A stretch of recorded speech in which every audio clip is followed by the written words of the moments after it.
سلام هموطنان عزیز. دوست داشتن وطن، صداقت به اساسگذار صلح و وحدت ملی، پیشوای ملت، پرزیدنت جمهوری تاجیکستان محترم امامعلی رحمان درک مسئولیت بهر آبادانی و شکوفایی دیار و سهمگذاری بواسطه در حل مشکلات حیات و روزگار ساکنان از جمله تأمین رشد اقتصادیات، مسئله های تندرستی و حفظ اجتماعی اهالی، علم و معارف، همزمان مسئله فرهنگ ملی و اطلاعات همچون جزء جدا نشونده هویت هر یک خلق در فعالیت حزب خلقی دموکراتی تاجیکستان مقام مخصوص را اشغال می نماید. برای عملی گردیدن مرام و مقصدهای خود همچون نامزد پیشبری شده از حزب خلقی دموکراتی تاجیکستان به وکیلی مجلس نمایندگان مجلس عالی جمهوری تاجیکستان با افتخار و صداقت بی‌پایان به ارزش‌های ملی، صاحب اختیاری، دموکراتیا، برابر حقوقی و رشد جامعه شهروندی سمت‌های اساسی برنامه پیش از انتخاباتی حزب و دستور و سفارش‌هایی که از پیام پیشوای معظم ملت برمی آید اساس فعالیت خود قرار داده کل دانش و مهارت کسبی خویش را بهر مسئله های زیرین صرف می نمایم. تحکیم بخشیدن آزادی و استقلال، وحدت و یگانگی و ثبات و امنیت در جامعه، حفظ دولت و دولتداری، تأمین امنیت ملی، تحکیم استقلال دولتی و وحدت و یگانگی خلق جمهوری تاجیکستان از همه ارزش ها بالاتر بوده در این بخش بررسی و حل مسئله های زیرین را مهم می شمارم. اجرای قانون و قرارها، فرمان و امرهای پرزیدنت جمهوری تاجیکستان، اینچنین تطبیق با صفت و سریوقتی قرارهای قبول نموده حکومت جمهوری تاجیکستان، اندیشیدن چاره‌های عملی اوید به بلند برداشتن سطح معرفت جامعه شهروندی و بلند برداشتن فرهنگ سیاسی جامعه، مساعدت به بلند برداشتن فعالناکی جامعه شهروندی و اهالی در تطبیق تدبیرهای مقاومت با تروریسم و اکستریمیسم، تکمیل نظام مقاومت اطلاعاتی بر ضد ظهورات نامطلوب اجتماعی، رشد اقتصادیات کشور را اساس بنیاد جامعه عادلانه و پیشرفته می حسابم. از این رو تصمیم گرفتم که در تأمین رشد استوار اقتصادی و بلند برداشتن سطح و صفت زندگی مردم کشور، اینچنین اجرای موفقانه هدفهای استراتژی دولت پیشصف و سهمگذار باشم. برای نائل شدن به مقصد و افضلیت‌های معین شده در سالهای 2025-2030 عملی سازی تدبیرهای زیرین را ضرور می شمارم. تهیه قانون‌های نو و پیشنهاد تغییر الهه‌ها به قانون‌های موجوده با مقصد کامیاب شدن به هدف‌های استراتژی ملی رشد جمهوری تاجیکستان برای دوره تا سال 2030، مساعدت به از خودکنی عاقلانه و استفاده ثمرناک ثروت‌های طبیعی کشور و به این وسیله تحکیم بخشیدن نیروی اقتصادی ناحیه‌های یاوان و عبدالرحمن جامی، جلب هموطنان صاحبکاران برون مرزی به رشد اجتماعی اقتصادی کشور، مساعدت به بنیاد مجمعه‌های اگروصنعتی و کارخانه‌های کارکرد نهایی محصولات کشاورزی در ناحیه‌های یاوان و عبدالرحمن جامی، مساعدت به استفاده ثمرناک منبع‌های برقرار شونده انرژی و تطبیق رکن‌های اقتصاد سبز، مساعدت به بنیاد شبکه‌های خط‌های انتقال برق و تجدید و از نوسازی آن در محل، اندیشیدن تدبیرها در سمت استفاده صرفه‌کارانه و ثمرناک نیروی برق در ناحیه‌های یاوان و عبدالرحمن جامی، مساعدت به دسترسی تمام قشرهای جامعه به خدمت‌رسانی‌های دولتی با صفت توسط استفاده تکنولوژی‌های رقمی. سیاست اجتماعی بخش مهم فعالیت حزب خلقی دموکراتی تاجیکستان محسوب یافته تطبیق تدبیرهای زیرین را در این سمت ضرور می شمارم.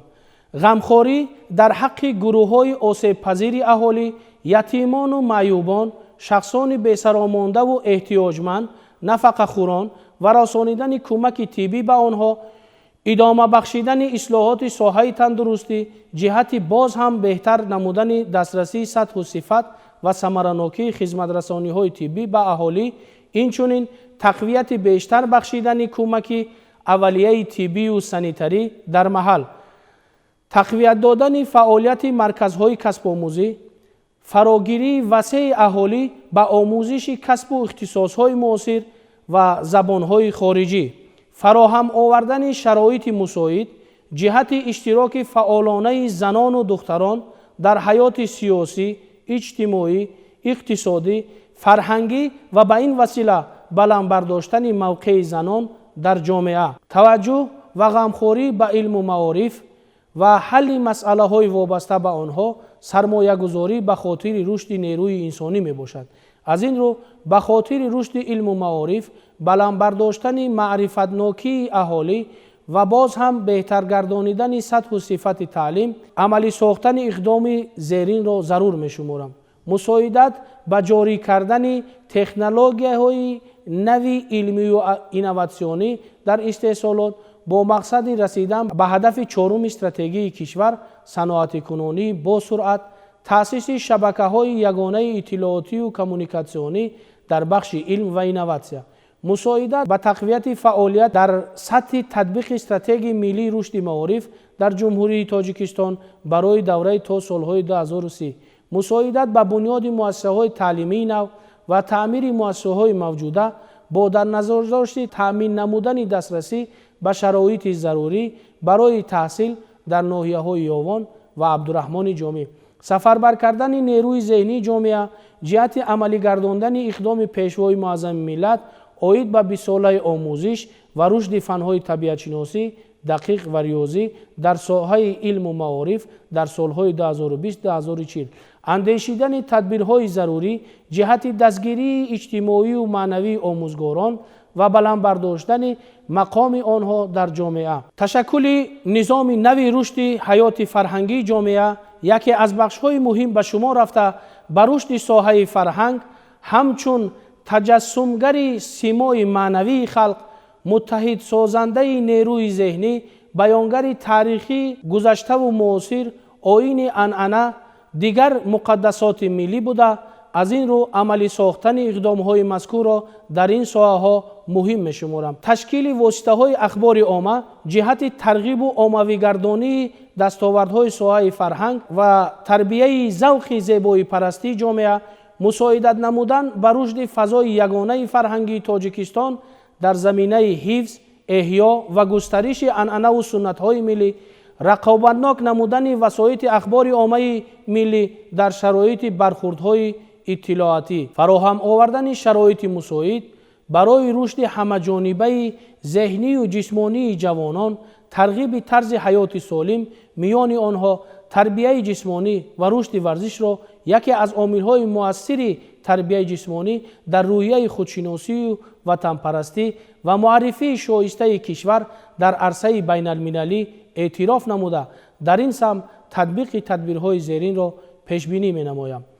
ادامه بخشیدن سیاست روی آوردن به جوانان و در راه رسیدن به این هدف هرچی بیشتر فراهم آوردن شرایط